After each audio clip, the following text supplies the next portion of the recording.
جن میں سب سے پہلے متوکل، دشمن معصومین، دشمن سید الشہداء، بنو عباس میں سے اگر سمجھنا چاہیں متوکل کا کردار کیا ہے تو جو بنو امیہ میں یزید ابن معاویہ ابن ابو سفیان ابن حرب ابن امیہ کا کردار ہے، وہی بنو عباس میں متوکل عباسی کا کردار ہے۔ یہ متوکل ایک طرف یزید جس نے سید الشہداء کو شہید کروایا، آپ کی لاش کو پامال کیا، آپ کی لاش پہ گھوڑے دوڑائے، آپ پر پانی بند کیا، باقی مظالم متوکل نے اپنے دور میں، اپنے حکومت میں، اس نے سید الشہداء کی لاش پر، آپ کے جسم اطہر پر، آپ کی قبر مطہر پر حل چلوا دیے۔ اس کی کوشش تھی کہ حضرت کو قبر سے باہر نکالے۔ میں یہ کیسے لفظ ادا کروں، مشکل ہے، لیکن اس کی یہ ناپاک سازش تھی، یہ اس کی چال و منصوبہ تھا کہ کسی طرح سے حضرت کی قبر کشائی کی جائے، حضرت کی لاش اطہر کو نکالا جائے، پھر اسے جلا دیا جائے۔ اس حد تک یہ کامیاب نہ ہوا، لیکن آپ کی قبر پر حل چلانے میں کامیاب ہو گیا۔ اس نے آپ کی پانی کا رخ، دریا کا رخ آپ کی قبر کی طرف کر دیا، پانی آپ چھوڑ دیا۔ اس کے علاوہ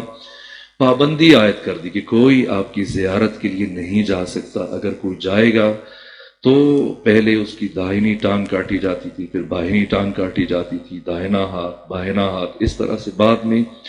دو افراد میں سے ایک اب خود کو، اپنی جان کو پیش کرے تاکہ دوسرا زیارت امام حسین کے لیے جا سکے۔ اتنا بغض تھا، اتنا کینہ تھا، اتنی دشمنی تھی اس کے دل میں معصومین کے لیے، اہل بیت کے لیے، بالخصوص مولا متقیان کے لیے۔ حتیٰ جناب سیدہ زہرا کی یہ نقلیں اتارتا تھا اور یہ کہتا تھا کہ آپ کو جو دربار میں روکا گیا، آپ کو دربار میں کھڑا کیا گیا، یہ بالکل صحیح تھا۔ جو فدق آپ سے چھینا گیا یہ بالکل صحیح تھا۔ مولا متقیان کی نقلیں اتارنے کے لیے اس نے گویہ رکھا ہوا تھا اپنے دربار میں۔ حضرت کو دربار میں گالیاں دیتا تھا، گویے سے کہتا تھا مجھے چل کے دکھاؤ علی، چلتے کیسے تھے، اور پھر وہ نقلیں اتارتا تھا، ٹیڑھا ہو کے چلتا تھا۔ یہ متوکل کثیف ترین کردار، یہاں تک کہ جب اس نے جناب سیدہ کی شان میں بے ادبی کی، گستاخی کی، گالیاں دیں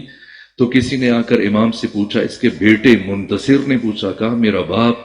آپ کی جدہ طاہرہ کو گالیاں دیتا ہے، کیا میرے باپ کا قتل جائز ہے؟ امام نے فرمایا ہاں،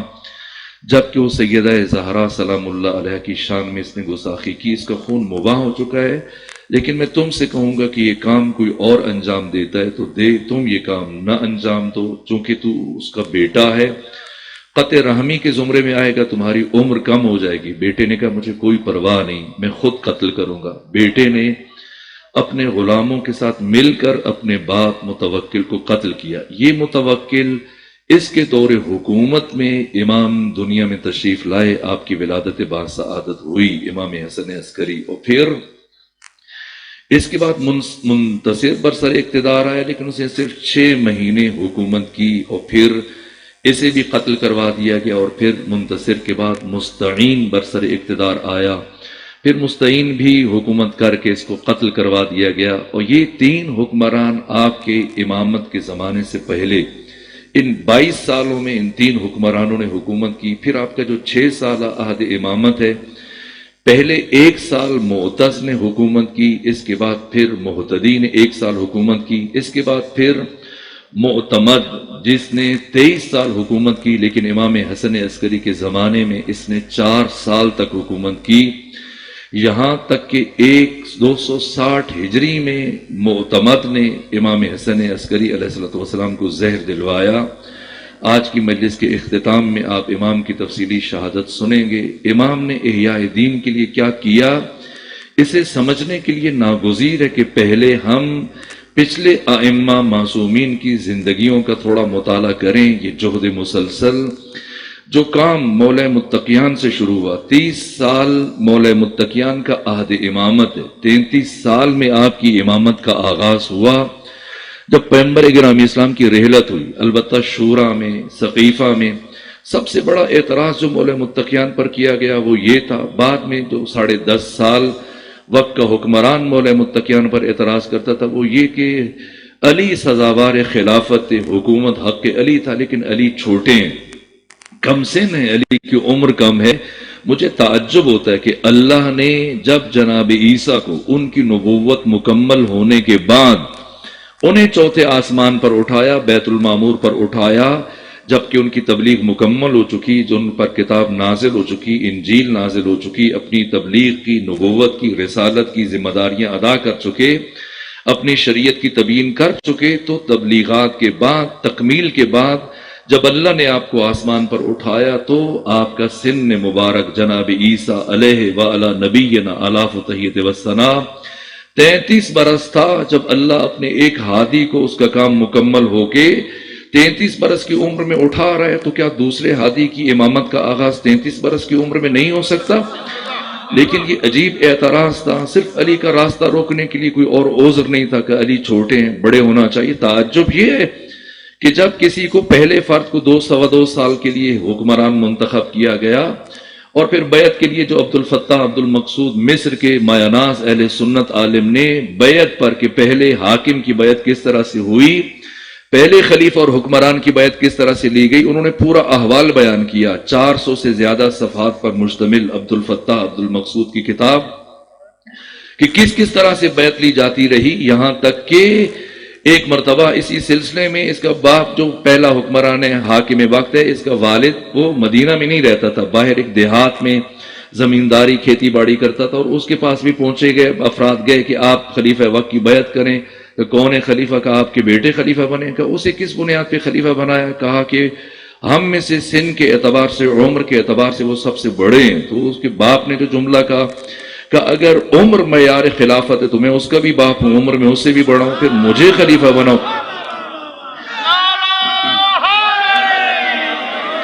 یہاں علی ابن ابی طالب علیہ آلاف و تحیت وسنا کی امامت کا آغاز ہوا 23 برس کی عمر میں، اور پھر 25 سال آپ نے حزب اختلاف میں گزارے۔ 25 سال میں علی ابن ابی طالب پیہم خون کے آنسو بہاتے رہے، لیکن 25 سالوں میں ایک دن بھی کار امامت کو رکنے نہیں دیا، سلسلہ امامت کو رکنے نہیں دیا۔ کس طرح سے کن شخصیتوں کو تراشا، ابو ذر کو، میثم تمار کو، حذیفہ یمانی کو، صعصع بن سہان ابدی کو، ایسی برجستہ ترین شخصیتیں تراشی تیار کی۔ وہ تعلیم و تعلم کا سلسلہ، وہ تربیت کا سلسلہ، وہ اسلام کو سلسلہ آگے بڑھانے کی تبلیغ و ترویج کا سلسلہ ایک لمحے کے لیے نہیں رکنے دیا، یہاں تک کہ جب 36 ہجری میں لوگوں کو ان کے حال پر چھوڑا گیا، اور لوگوں کو اگر 11 ہجری میں ان کے حال پر چھوڑ دیا جاتا اور اس فرصت سے استفادہ نہ کیا جاتا تو لوگ وہی کرتے جو 36 ہجری میں انجام دیا، وہی کام 11 ہجری میں کرتے، لیکن 36 ہجری میں جب وقت کا حکمران اسے قتل کر دیا گیا تو لوگ جوق در جوق ہزاروں کی تعداد میں علی ابن ابی طالب علیہ آلاف و تحیت وسنا کے دروازے پر پہنچے، جمع ہوئے۔ اتنا اصرار بڑھا، گلیاں مدینے کی لوگوں کے رش سے لبریز ہو گئیں، یہاں تک کہ مولا متقیان جب مسجد نبوی تشریف لائے کئی گھنٹے لگ گئے آپ کو مسجد نبوی تک پہنچنے کے لیے۔ لوگوں کا اصرار تھا، جم غفیر، ہزاروں افراد کا ٹھانٹے مارتا ہوا سمندر، سب کا ایک ہی مطالبہ تھا، علی ہاتھ بڑھائیں، ہم بیعت کرنا چاہتے ہیں۔ اور علی برابر اپنا ہاتھ پیچھے کھینچ رہے ہیں، یہاں تک ایک مستشرق نے، ایک غیر مسلم اسلام شناس جرداق نے کہا کہ میں نے خلافت اور حکومت کو اتنا زیادہ رسوا ہوتے ہوئے پہلی مرتبہ دیکھا، اتنا حقیر پہلی مرتبہ دیکھا کہ 3 بر اعظموں کی حکومت علی کو پیش کی جا رہی تھی، لوگ آگے بڑھ رہے تھے، اصرار کر رہے تھے، اور علی اپنے ہاتھ پیچھے کھینچ رہے تھے، اور لوگ اصرار کر رہے تھے اور علی شرطیں عائد کر رہے تھے کہ اگر مجھے اپنا حاکم بنانا چاہتے ہو تو میری شرط ہے واللہ لو وجدتہ قد تزوج بہ النساء او ملک بہ الامال رددت، اللہ کی قسم اگر میں نے پچھلے 25 سالوں میں خصوصاً آخری 12.5 سالوں میں دیکھا کہ کسی نے بیت المال کو مال البیت بنایا، کسی نے بیت المال کی رقم سے کنیز خریدی، بیوی کا حق مہر ادا کیا، اپنی زوجہ کو کوئی انگوٹھی یا ہار تحفے میں دیا، اللہ کی قسم میں واپس لوٹاؤں گا۔ اگر علی کی شرطیں قبول ہیں تب علی حکومت قبول کریں گے۔ علی گزشتہ صلوات آئندہ احتیاط کے قائل نہیں ہے۔ اب تو خیر سیاستدانوں کے اس ملک میں کوئی وقت نہیں رہی، لیکن کچھ عرصہ پہلے تک جب باغ ڈور سیاستدانوں کے پاس تھی تو اختلافات جب چل رہے تھے تو ایک سیاستدان ابھی بھی زندہ ہیں، آخری سانسیں چل رہی ہیں، بہت بوڑھے ہو گئے، وہ بات پہ جملہ کہتے تھے، ان کا تکیہ کلام تھا، کیا کہتے تھے اگر آپ کے حافظے میں ہو، کہتے تھے مٹی پاؤ، مٹی ڈالے۔ تو بنو امیہ نے یہ مطالبہ کیا امیر المومنین سے جب 36 ہجری میں آپ کی حکومت کا آغاز ہوا، آپ کی خلافت کا آغاز ہوا، ان کا وفد آیا مولا متقیان کی بارگاہ میں کہ آپ دو شرطیں ہیں ہماری، ایک تو خلیفہ سوم کے قاتلین کو ہمارے سپرد کریں، اور دوسرا جو اعلان آپ نے کیا ہے منگل کے دن اپنی بیعت کے سلسلے میں جو آپ نے اعلان کیا کہ میں واللہ لو وجدتہ قد تزوج بہ النساء وملک بالاماء، یہ اعلان واپس لے لیجئے تو ہم آپ کی بیعت کریں گے، آپ کا ساتھ دیں گے، اور اگر آپ نے یہ اعلان واپس نہ لیا تو ہم شام میں جا کر امیر شام کے ساتھ ملحق ہو جائیں گے اور معاویہ ابن ابو سفیان کے ساتھ مل کر آپ کے خلاف جنگ کریں گے۔ مولا متقیہ نے جو جواب دیا نہج البلاغہ میں موجود ہے، انہوں نے کہا کہ آپ کو پتہ ہے علی کے ماضی میں ہم بہت دکھی ہیں آپ کے ہاتھ سے، اسلام میں جو 81 جنگیں آپ نے لڑی ہیں، بدر، احد، خندق، خیبر، حنین، ان جنگوں میں ہمارے دل آپ سے دکھی ہیں، ہمارے بڑے بڑے سورما، ہمارے بڑے بڑے بہادر، ہمارے بڑے بڑے دلاور آپ کے ہاتھ سے قتل ہوئے، ابھی تک وہ ہم دکھ بھولے نہیں ہیں، لیکن ہم بھول کر آپ کی بیعت کرنے کے لیے تیار ہیں، ہماری یہ دو شرطیں۔ مولا متقیان نے فرمایا جہاں تک تمہارا یہ کہنا کہ ماضی میں تمہارے سورما، عتبہ، عتیبہ، شیبہ، ولید، حنظلہ یہ سب میرے ہاتھ سے قتل ہوئے، اس کا تمہیں دکھ ہے، تو اس میں علی کا کوئی قصور نہیں ہے، علی کا کوئی دوش نہیں ہے، اس میں علی کا کوئی دوش نہیں ہے، علی کی کوئی ذمہ داری علی کی گردن پر عائد نہیں ہوتی، اس لیے کہ علی نے کسی کو اپنے ذاتی کینے اور ذاتی دشمنی کی وجہ سے قتل نہیں کیا۔ یہ مسلک اور عقیدے کی جنگ تھی، یہ مسلک اور عقیدے کی جنگ تھی، حق اور باطل کی جنگ تھی، اور اللہ نے حق و باطل کے اوپر فتح عطا کی، نصرت عطا کی۔ اب اگر تم بدلہ لینا چاہتے ہو اور خون بہا دینا چاہتے ہو تو جاؤ حق سے لو کہ اس نے باطل کو کیوں نیست و نابود کیا۔ اور جہاں تک تمہارا یہ کہنا ہے کہ میں قاتلین خلیفہ کو تمہارے سپرد کروں تاکہ تم قصاص لو، اگر علی نے اس کام کو ضروری سمجھا ہوتا تو تمہارے آنے سے پہلے علی اس کام کو انجام دے چکا ہوتا۔ اور جہاں تک تمہارا یہ کہنا کہ گزشتہ رہا صلوات آئندہ رہا احتیاط، جتنا مال تم غصب کر چکے، جو سونا چاندی تم جمع کر چکے، جو زمینیں، گھوڑے، مال مویشی، جائیداد، بنگلے تم بنا چکے، علی ان سے کوئی سروکار نہ رکھے اور علی اپنی حکومت سے کام رکھے، تو نہ علی مجبور ہے، اس لیے کہ علی عبد ہے، علی بندہ ہے، اور یہ وہ ذمہ داری ہے اور فرض ہے جو اللہ نے علی کے کندھوں پر، اپنے بندوں کے کندھوں پر عائد کر دیا ہے۔ اس کے بعد یہ چلے، جس کے بعد مولا متقیان کی 3 سال جنگوں میں گزر گئے، پہلے جنگ جمل، پھر جنگ صفین، پھر جنگ نہروان، چوتھی جنگ کی تیاری کر رہے تھے مولا متقیان، تو آپ کی اسی دوران میں آپ کو شہید کروا دیا گیا ماہ مبارک رمضان میں۔ عید کے بعد آپ نے چوتھی جنگ کے لیے شام کی طرف فیصلہ کن معرکے کے لیے روانہ ہونا تھا، جہاں بس میں ایک جملہ عرض کروں اور آگے بڑھوں۔ اسلام اگر کوئی جاننا چاہتا ہے تو غیر مسلم مفکرین، شبلی شمیل جو غیر مسلم ہے، عیسائی دانشور، اس نے یہ جملہ کہا، جورج ارزاق نے یہ جملہ لکھا صوت العدالت الانسانیہ میں، کہ اگر کوئی اسلام کو سمجھنا چاہتا ہے، اسلام کیسے معرض وجود میں آیا، اسلام نے کیسے استحکام حاصل کیا، اسلام کیسے پھیلا، اسلام کی نشر و اشاعت کیسے ممکن ہوئی، تو خلاصہ یہ کہ اسلام اپنی بقا میں بھی علی کا محتاج ہے، اسلام اپنے وجود میں بھی علی کا محتاج ہے۔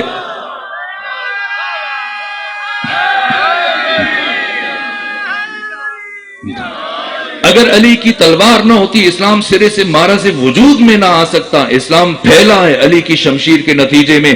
اور اگر اسلام باقی ہے تو صبر علی کے نتیجے میں، علی کی شمشیر میام میں چلی گئی، اس لیے اسلام باقی رہ گیا۔ یہ مولا متقیان، اگر میں ان 81 جنگوں کا، میری خواہش تھی اگر وقت کچھ زیادہ ہوتا تو میں مختصر سا جائزہ لے کے آپ کی خدمت میں عرض کرنے کی کوشش کرتا کہ ان 81 جنگوں میں سے کوئی ایک جنگ اٹھائیں جس جنگ میں مسلمانوں کو کامیابی ہوئی، ہر جنگ کی فتح کا واحد اور واحد سبب صرف اور صرف علی علیہ السلام کی شجاعت اور بہادری ہے۔ پہلی جنگ اسلام کی جنگ بدر ہے جس میں 70 افراد قتل ہوئے، جو 35 بڑے بڑے شجاع تھے ان کو مارنے والے صرف علی ہیں، باقی 35 میں بھی علی علیہ السلام کی شمولیت ہے۔ جن جو عام فرد تھے، عام مشرک تھے، جنہیں باقی مسلمانوں نے قتل کیا، ان میں بھی حضرت کی شمولیت ہے، ورنہ باقی مسلمانوں کی کیفیت تو قرآن بیان کر رہے، اگر میں حدیث پڑھتا تو شاید مجھ پہ بھی کوئی فتویٰ لگ جاتا۔ یہ قرآن بیان کر رہا ہے کہ وَيُجَادِلُونَكَ فِي الْحَقِّ بَعْدَمَا تَبَيَّنَ كَأَنَّمَا يُسَاقُونَ إِلَى الْمَوْتِ وَهُمْ يَنظُرُونَ، کہ جنگ بدر میں امر حق کے ظاہر ہو جانے کے باوجود ایک گروہ ایسا تھا جو آپ کے ساتھ راستے میں جھگڑتا ہوا چل رہا تھا، ڈر رہے تھے کہ اتنے تیار لشکر کے ساتھ، اتنے بڑے لشکر کے ساتھ، جن کی اتنی سپاہ ہے، جن کے پاس ایسی تلواریں ہیں، اتنے گھوڑے ہیں، ہمارے پاس تو کچھ بھی نہیں ہے، نہ تیر ہے، نہ تلواریں ہیں، نہ اتنی تعداد میں گھوڑے ہیں، کیسے مقابلہ کریں گے؟ جنگ بدر میں جو جنگ یہ جیتی گئی، جورج ارزاق نے کہا کہ جنگ بدر کے واحد فاتح علی ابن ابی طالب، اور شجاعت کی کیفیت یہ ہے کہ جنگ بدر میں جب علی ابن ابی طالب پہلی مرتبہ تلوار اٹھا کر عین جوانی کے عالم میں 20-22 سال کی عمر میں جب دشمن کے مقابلے میں آئے تو علی ابن ابی طالب سے متعلق مستشرقین نے لکھا کہ آپ کے سینے کے اوپر تو زرہ تھی لیکن آپ کی پوسٹ کے اوپر زرہ موجود نہیں تھی، یہاں تک کہ آپ کے ساتھیوں میں سے ایک نے پوچھا کہ علی سینے پہ زرہ پہن کے آئے، پوسٹ پہ زرہ کیوں نہیں پہنی؟ تو علی نے فرمایا کہ علی سینے کے اوپر تو زرہ اس لیے پہنتا کہ سامنے سے آنے والے دشمن کے ہر وار کو علی برداشت کر سکے، لیکن علی کبھی بھی اپنی پشت پر زرہ اس لیے نہیں پہنتے کہ علی میدان جنگ میں بھاگنے کے ارادے سے تو آتے نہیں۔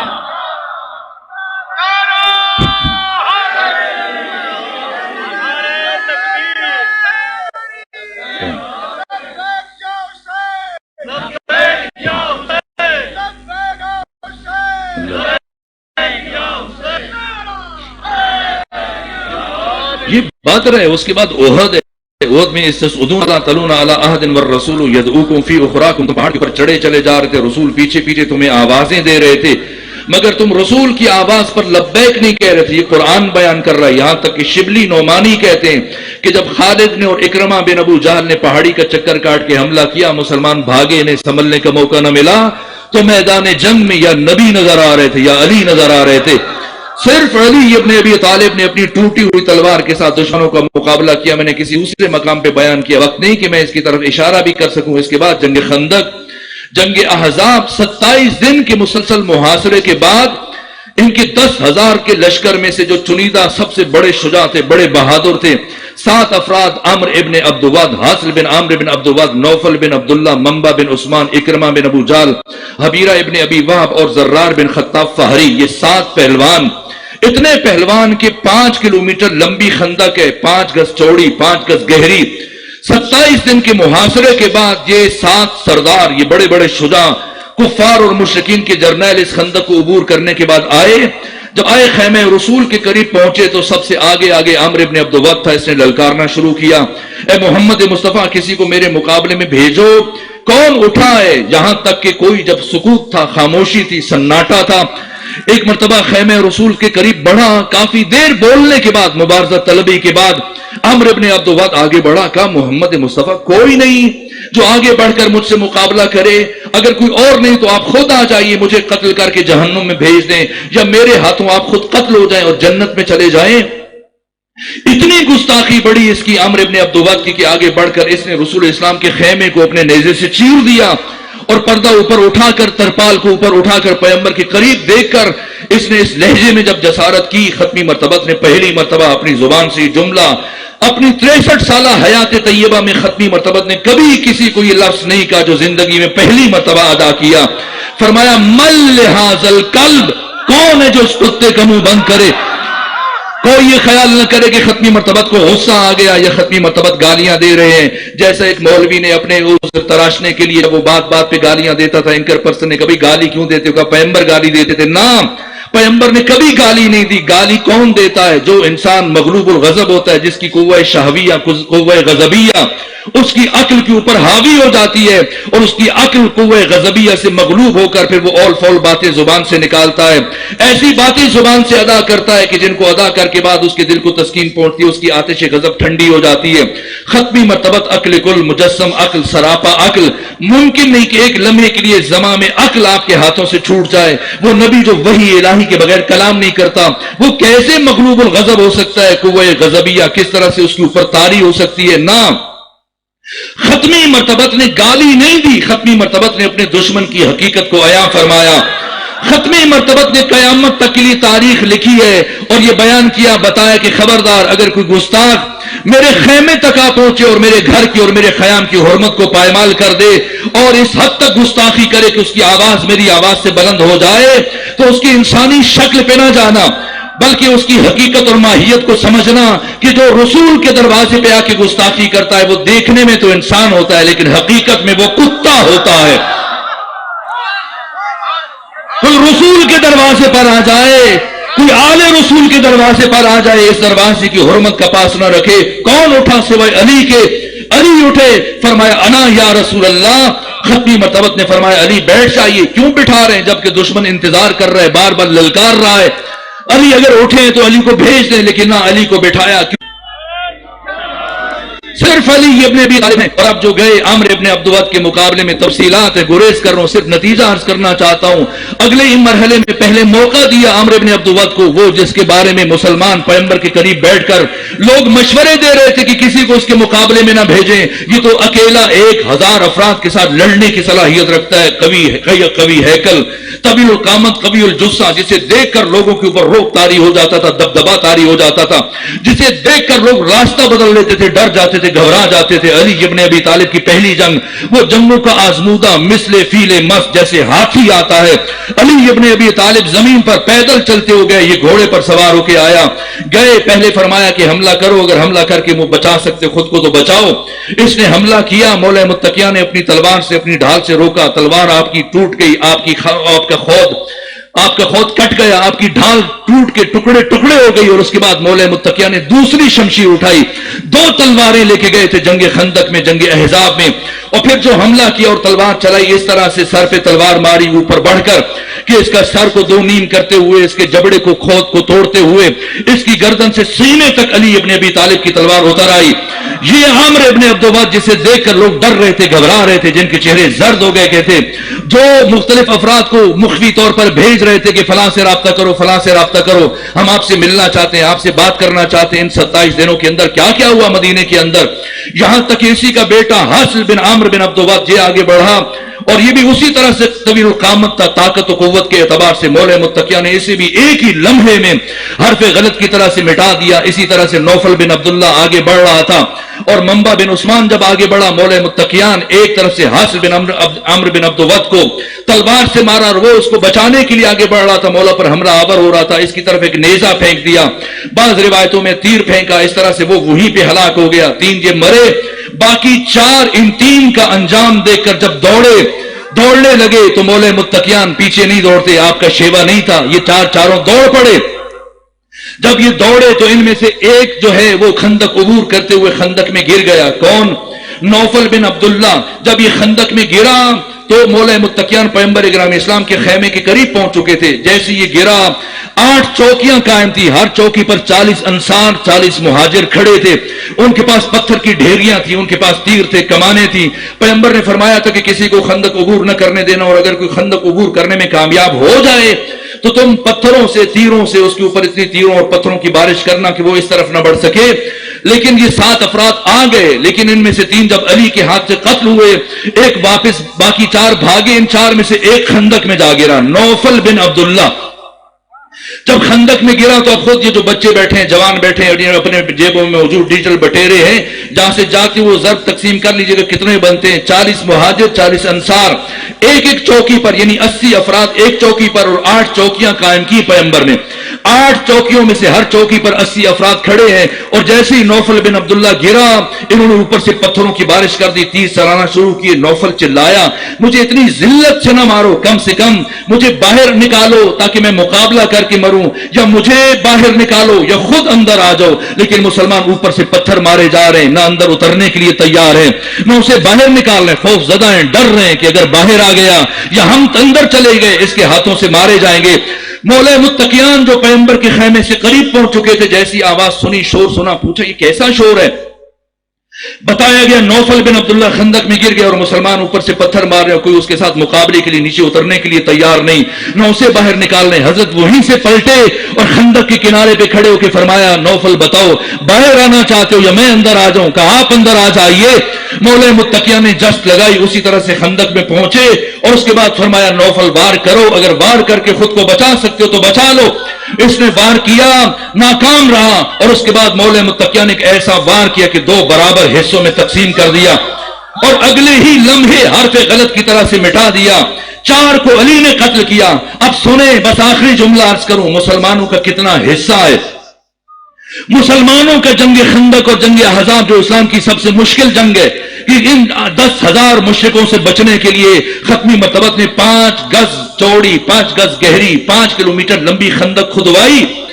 یہ 7 افراد جو آئے، مسلمانوں کا حصہ بتاؤں کہ مسلمانوں نے کیا کام کیا ہے، ان کی کتنی شمولیت تھی، ان کی کتنی شجاعت تھی۔ 4 قتل ہوئے اور باقی 3 میں سے اکرمہ بن ابو جہل خندق عبور کرنے میں کامیاب ہو گیا۔ حبیرہ ابن ابو وہب، اس نے زرہ اتار کے پھینک دی، نیزہ پھینکا، تلوار پھینکی، اپنا بوجھ ہلکا کیا، یہ بھی خندق کو عبور کرنے میں کامیاب ہو گیا، اور صرف ایک بچ گیا۔ کون؟ زرار بن خطاب فہری۔ یہ بھاگ رہا تھا اور مسلمانوں میں سے ایک کو خیال آیا کہ چلو بہتی گنگا میں ہم بھی ہاتھ دھو لیتے ہیں،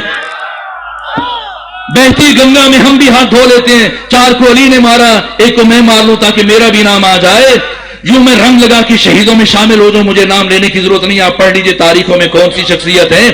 لیکن ایک مرتبہ یہ سوچ کر کے کہ وہ بھاگ رہا ہے، میں بھی پیچھے بھاگتے ہوئے حملہ کروں گا، اچھٹتا ہوا وار کروں گا، اور وہ بھاگ رہا ہے، اس کو قتل کرنا آسان ہے، گھوڑے سے نیچے گر جائے گا، قتل ہو جائے گا، تو میں بھی کہنے میں کامیاب ہو جاؤں گا، اسی طرح سے میرے بھی ڈنکے پٹیں گے۔ اس نے پیچھے دوڑنا شروع کیا، آگے زرار بن خطاب فہری چل رہا ہے، جیسے یہ پیچھے سے قریب پہنچا، اس کے گھوڑے کی ٹاپوں کی آواز سنی۔ زرار بن خطاب فہری نے ایک لمحے کے لیے سوچا علی کا تو یہ مزاج نہیں ہے، اس لیے کہ جو میدان جنگ سے بھاگتا ہے وہ علی سے اپنی زندگی کی بھیک مانگتا ہے، اور علی اس کائنات کا وہ کریم ترین انسان ہے جو دشمن کو بھی رد نہیں کرتا۔ علی کا شیوا نہیں، علی کا مزاج نہیں، وہ تو بھاگنے والوں کا پیچھا نہیں کرتا۔ یہ کون آ رہا ہے میرے پیچھے صرف دیکھنے کے لیے؟ زرار بن خطاب فہری نے گھوڑے کو موڑا، جیسے گھوڑے کو موڑا جو پیچھے آ رہا تھا سمجھا شاید اب تو یہ جنگ کرے گا، اور پھر کیا ہوا جا کے پڑھے کتابوں میں، اتنی سانس پھولی ہوئی، کس طرح سے بمشکل خود کو خیمے رسول تک پہنچایا۔ اور زرار بن خطاب فہری نے جو آواز بلند کی، کہا اے فلاں، یاد رکھنا جب تک زندہ ہے میرے اس احسان کو کبھی فراموش نہ کرنا، میں مڑ کر تیرا سر تیرے تن سے جدا کر سکتا ہوں، لیکن جا تجھے معاف کیا۔ قتل کرنے کے لیے جا رہا تھا، الٹا ممنون ہو کے آیا، اور اس کی حکومت کے زمانے میں زرار بن خطاب فہری نے یہی کہا تھا تو وہی تو نہیں ہے جس کی میں نے جان بخش دی تھی، جس کو میں نے معاف کر دیا تھا۔ کس کا علی کے ساتھ مقابلہ کیا جائے؟ کون ہے؟ پورے واقعاً آپ دنیا حدیث میں چلے جائیے، اور دنیا حدیث میں امام احمد ابن حنبل 6 لاکھ احادیث کے حافظ، وہ فرماتے ہیں جتنی احادیث صرف علی علیہ الصلوۃ والسلام کے لیے آئی ہیں، اس کا 1000واں حصہ بھی باقی 1.5 لاکھ صحابہ کرام کے لیے جمع کر دیا جائے تو نہیں آیا۔ اس علی کے خلاف علی کے قاتلوں کو، علی کے دشمنوں کو ہیرو بنا کے پیش کرنا چاہتے ہو؟ نصاب میں سے علی کا نام نکال کر ان کا نام لانا چاہتے ہو؟ انہیں اسلام کا فاتح قرار دینا چاہتے ہو؟ اگر وہ شجاع ہوتے، جب علی بوڑھے ہو چکے ہیں، 61 سال 6 مہینے سن ہے علی ابن ابی طالب کا، آپ جانتے ہیں 60 سال گزرنے کے بعد انسان میں وہ طاقت نہیں رہتی ہے۔ 61 سال 6 مہینے 61.5 برس کی عمر میں علی ابن ابی طالب جب جنگ صفین میں جناب عمار ابن یاسر کی شہادت کے بعد مسلسل رات اور پھر پورا دن سوائے نماز کے لیے رکتے تھے، گھوڑے سے اترتے تھے، پھر گھوڑے پر سوار ہو جاتے تھے، مسلسل کئی گھنٹے علی جنگ کرتے رہے، اتنی جنگ کی کہ خون زمین پر بہنا شروع ہو گیا۔ میرے عزیزوں، پچھلی ساری جنگوں میں اتنے افراد قتل نہیں ہوئے 81 جنگوں میں جتنے صرف جنگ صفین میں قتل ہوئے۔ اتنا خون بہا یہاں تک کہ مولا متقیان امیر شام کے خیمے سے قریب پہنچے، اس کے خیمے کی رسی کاٹی، آواز بلند کی، امیر شام کیوں لوگوں کو مروا رہا ہے؟ اور میرے مقابلے میں آ جاؤ، یہ بازو بھی وہی اور تلوار بھی وہی ہے جس نے بدر احد میں تیرے ماموں کو بھی مارا تھا، تیرے نانا کو بھی مارا تھا، تیرے بھائی حنظلہ کو بھی مارا تھا۔ ایسوں کو اٹھا کر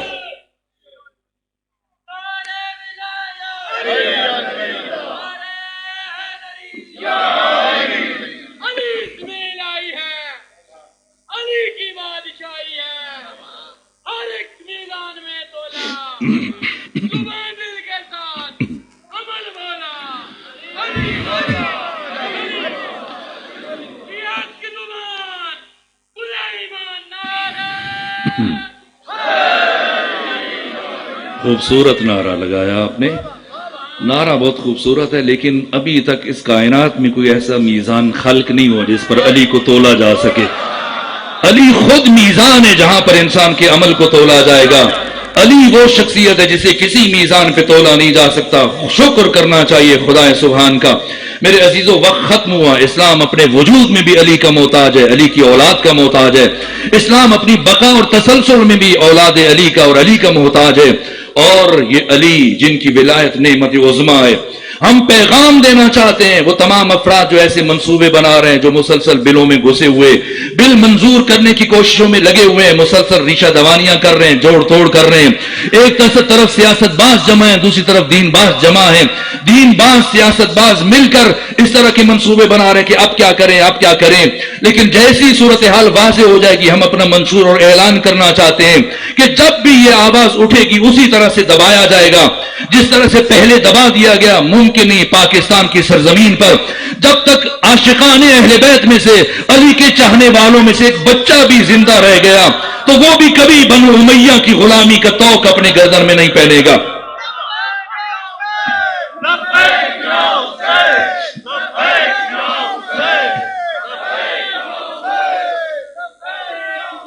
میرے عزیزو، وقت ختم ہوا۔ ائمہ دین اور ولایت کا دفاع اسی طرح سے کرنا ہے جس طرح سے محافظہ ولایت سیدہ زہرا سلام اللہ علیہا یہ ربیع الاول کے ابتدائی ایام، یہ ایام محرم کی طرح سے منائے جانے چاہیے۔ کیا صرف امام زمانہ کی رخسار اطہر پر معتمد نے تماچا مارا؟ 7 ربیع الاول ہے۔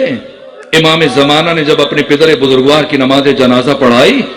تو اس کے بعد جیسے ہی واپس پلٹے تو ایک مرتبہ یہ سپاہیوں کے ساتھ حملہ آور ہوا، اور جب حملہ آور ہوا امام زمانہ کے گھر کو آگ لگا دی گئی۔ آپ کی والدہ گرامی جناب نرجس خاتون کو اسیر کر کے لے کے جایا گیا اور چند مہینے بی بی کو اسیری میں رکھا گیا، اور اسی طرح سے 61 ہجری کے اوائل میں امام زمانہ کی مادر گرامی کی شہادت ہو گئی۔ جس طرح سے سیدہ زہرا ولایت کے راستے میں شہید ہوئی ہیں، اسی طرح سے امام زمانہ کی والدہ گرامی بھی امامت کے دفاع میں شہید ہوئی ہیں۔ ہمارا سلام ہو جناب نرجس خاتون پر، ہمارا سلام ہو جناب سکینہ سلام اللہ علیہ پر، جن کے رخسار اطہر پر دشمن نے تماچے مارے، اور سب سے پہلا تماچا جس مخدرہ کے رخسار پہ لگا وہ فاطمہ زہرا ہے۔ وقت ختم ہو چکا ہے، آذان کی آواز بلند ہونا چاہتی ہے، اس لیے صرف ایک جملہ عرض کروں۔ جب یہ 50 میں سے 11 افراد علی ابن ابی طالب کے بیت الشرف میں داخل ہوئے، اس دروازے کے اوپر سے گزرتے ہوئے جس دروازے کے نیچے فاطمہ زہرا تھی، جیسے یہ 11 افراد علی کے بیت الشرف میں داخل ہوئے، اس دروازے کو رونتے ہوئے بی بی کی آواز بلند ہوئی، فضا میری طرف بڑھو، میرا محسن شہید ہو چکا ہے، فضا آگے بڑھو، میری مدد کرو، میری پسلیاں ٹوٹ چکی ہیں۔ ہم دشمن کو بتانا چاہتے ہیں کہ کس طرح سے ہم ولایت کا دفاع کرنے والے ہیں، کس طرح سے ہم امامت کا دفاع کرنے والے ہیں، علی اور علی کی اولاد کی حرمت کا دفاع کرنے والے ہیں۔ ہم بتانا چاہتے ہیں فاطمہ زہرا ان ٹوٹی ہوئی پسلیوں کے ساتھ جب آپ کا فرزند آپ کی شکم میں شہید ہوا، جیسے 11 میں سے ایک فرد مولا متقیان سے قریب پہنچا، آپ کی گلوئے اطہر میں رسی ڈالنے کی کوشش کر رہا تھا، سنیں کس طرح سے سیدہ زہرا اٹھی، آگے بڑھی، آگے بڑھ کر اس شخص اور علی کے درمیان حائل ہو گئی، اور جو جملہ کہا، فرمایا جب تک فاطمہ زہرا زندہ ہے تو کبھی علی تک نہیں پہنچ سکتا۔ یہی بات ہم پاکستان کی سرزمین پر ان مفتیوں اور ملاؤں کو، ان سیاست بازوں سے کہتے ہیں کہ جب تک ہم حسینی زندہ ہیں تم کبھی بھی علی اور اولاد علی کے دشمنوں کو رضی اللہ قرار نہیں دے پاؤ گے۔ ایک مرتبہ اس شخص نے کہا، نبی زادی سامنے سے ہٹ جا ورنہ ایسا ظلم کروں گا کہ تو ہٹنے پر مجبور ہو جائے گی۔ فاطمہ زہرا نے فرمایا، میں قیامت تک نہیں ہٹوں گی، قیامت تک نہیں ہٹوں گی۔ میرے عزیزوں مجھے معاف کرنا، لیکن شیخ عباس قمی صاحب مفاتیح الجنان نے یہ جملے اپنے مکتب بیت الاحزان میں لکھے ہیں۔ کہا اس شخص نے اپنا ہاتھ اٹھایا، ہاتھ اٹھانے کے بعد ایک ایسا زوردار تماچا فاطمہ زہرا کے رخسار پر مارا کہ آپ کے نبی کی بیٹی زمین پر گری۔